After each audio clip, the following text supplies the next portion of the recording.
मैथिली आ भोजपुरी के सबसे नीक चैनल एपी प्रोडक्शन दरभंगा के एखनई लाल बटन दबाकर सब्सक्राइब करू और घंटी के निशान बटन के जरूर दबाओ ताकि नव नव ऑडियो आ वीडियो अहाँ सब लग तुरंत पहुँच सके।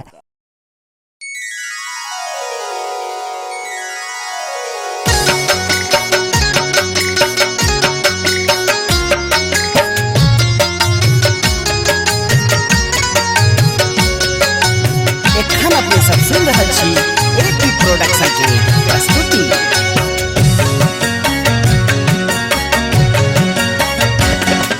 हकार दिलन मैना तो देखो गेलो बहिना, हकार दिलन मैना तो देखो गेलो बहिना की लोक पड़ेलो जान कि डरे सो आबो कपैये टांग।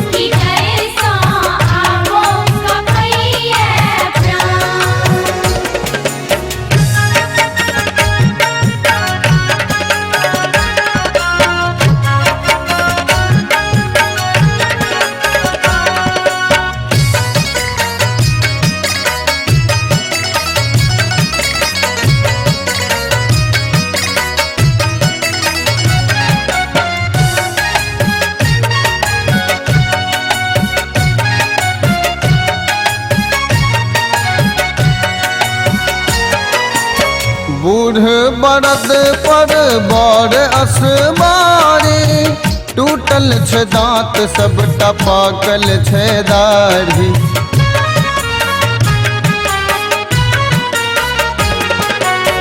बूढ़ बरद पर बड़ असबारी, टूटल छे दांत सबटा पाकल छे दाढ़ी।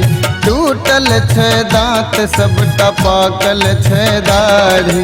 जटा बीच भाल छे गले बीच माल छे, जटा बीच भाल और गले बीच माल छे।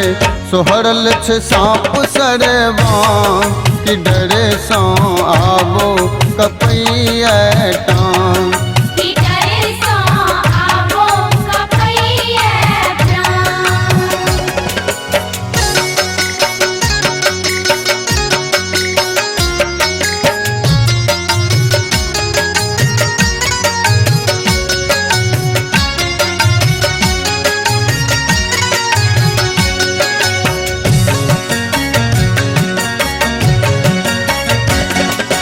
गहना ओ गुड़िया में सांपक पेटारी, बाघ मृग छाला के अनने छे सारी।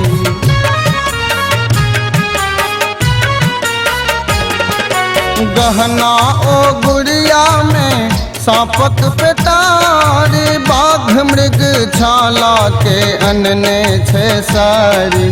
बाघ मृग छाला के अनने छे सारी।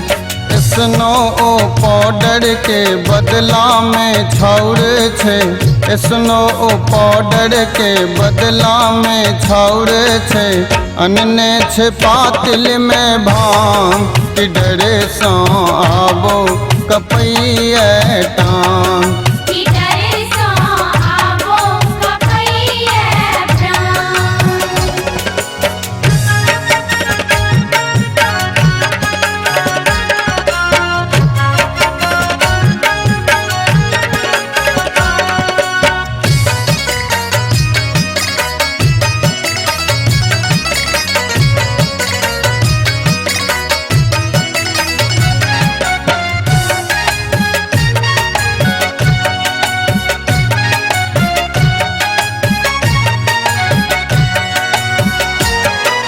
गर्दन में लटकल छे सांप बड़ विशाल, भांग खा केने छे आँख दुनू लाल।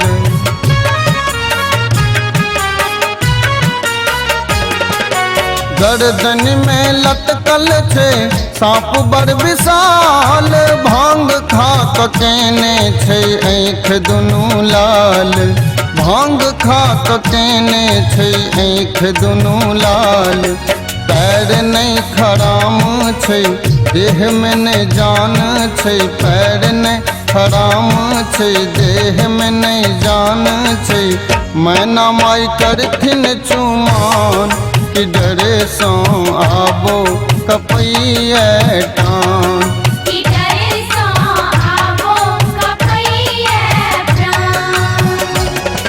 हकार दिलन मैना तो देखो गेलों बहिना हकार दिलन मैना तो देखो गेलों बहिना की लौक पड़ेलों जान कि डरे सो आबो कपैया प्राण